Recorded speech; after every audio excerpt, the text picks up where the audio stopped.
So something really strange happens on Halloween, and you wouldn't think it has ties to Maine, but it It does. absolutely does, especially our home city of Lewiston. So, born in Spanish Harlem, Alberto Alpo Martinez was one of two children raised by his single mother.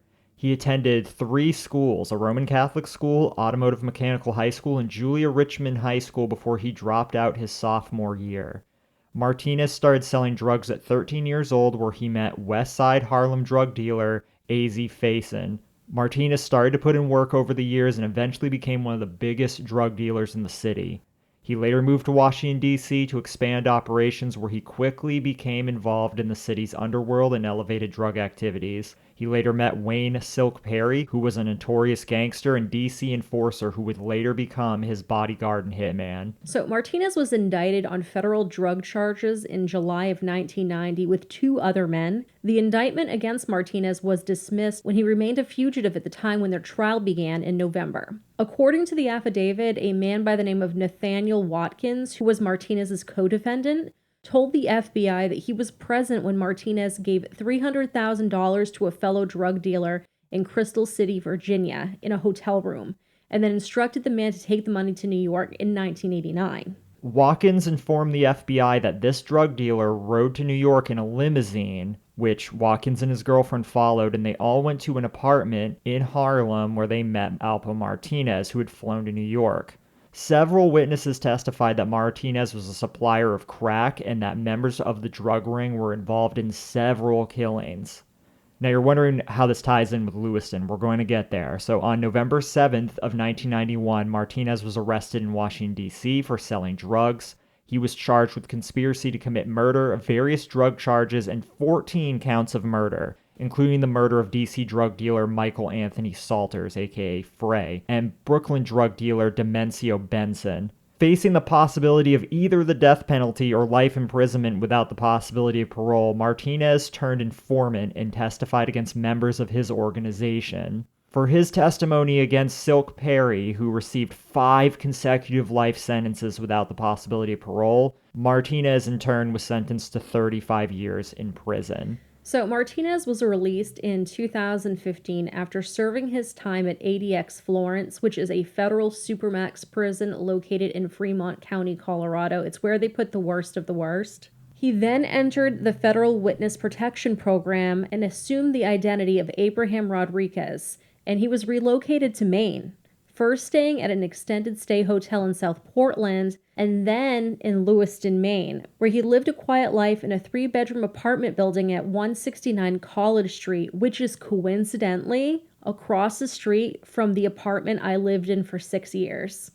And he lived below former Lewiston Mayor Kaylee Terra. And also, Vin from Vin and Sorry, who you saw in our last episode, actually stayed in this He building. lived there when he first came to Maine. Yeah, so we never knew Alpo, but there was quite a few people that did. During his stay here in Maine, he put in long hours working for a Pepsi distributor as well as the Walmart distribution center. He then shifted to the construction business, so he formed his own construction company called 5 Star Construction Cleanup. He also had his CDL and he drove 18-wheelers and hung sheetrock. He was looking into other business opportunities as well as having talked with his lawyers if he could get into the medical marijuana business legally without violating any conditions of his deal with the government.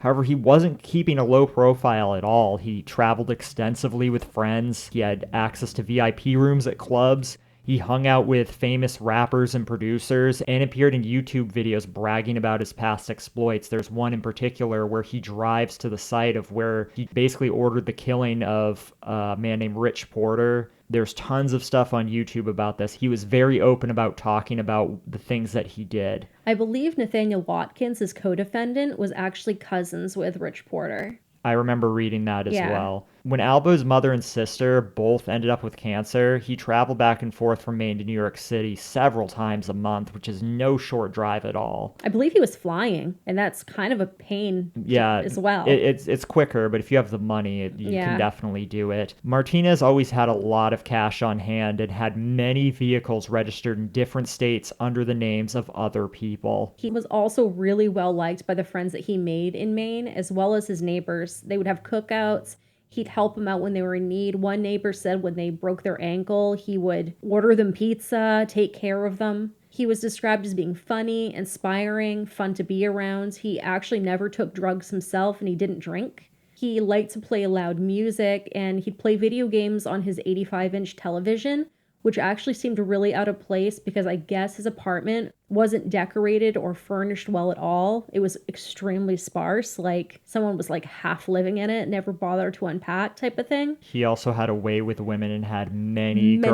girlfriends. So I guess there was a constant stream of women going in and out of the building. There was a woman at one point who had claimed to be his fiance, and allegedly he used to hit on Mayor Tara, who lived upstairs, and she turned him down. So apparently there was this one gentleman. There's a really great article that I've linked in the description in the Sun Journal. It was a friend he made when he first came to Maine, when he went to open up his first bank account ever. And I guess they'd go out to the bar, not to drink, because, he didn't drink. And it would be like 20 minutes before the bar would close. And he would just pick up women. He would say just very straightforward, sometimes kind of awful things about what he wanted. And 100% of the time it would work. Allegedly. Allegedly. 100%. I don't think anyone has a 100% success rate in picking people up, but I digress. So Martinez decided to relocate to New Jersey to be closer to family and spoke about writing his own autobiography. Again, even though he has a witness protection program name, he did not make really any strides to hide where he was or what he was doing. Even though he was like low key here in Maine, aside from his vehicles, he was just still doing his thing. Yeah. So this past Halloween, all of this would end when he was gunned down in front of a nightclub in Harlem after a gunman shot him 6 times at close range to the driver's side window of his 2017 Dodge Ram. He was 55 years old. And they don't really know who did it. I mean, there was a lot of people who wanted him dead. And this was kind of the crazy thing, that he kept such an open profile when there's still going to be many people who are going to want to kill you. And now that he's dead, it doesn't appear the police really want to get to the bottom of it. A lot of people call this karma. A lot of people speak negatively about him, and who could blame them? I mean, when you are responsible for killing so many people, and a lot of people talk about him as someone that glorified basically being a rat.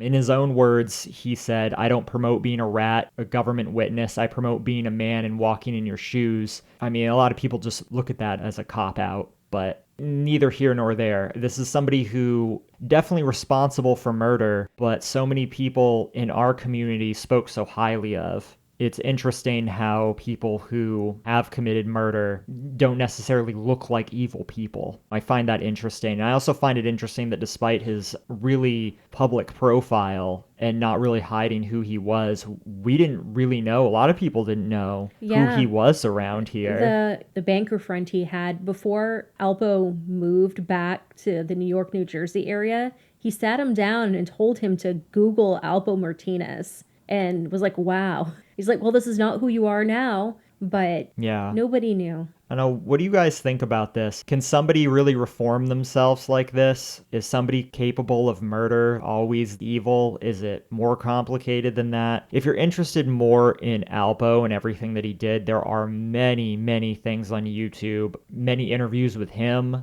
interviews with his close associates, but it is much more than we could cover here in an hour. I'll just put it that way. But until next time, we love you. We love you. Bye. Bye.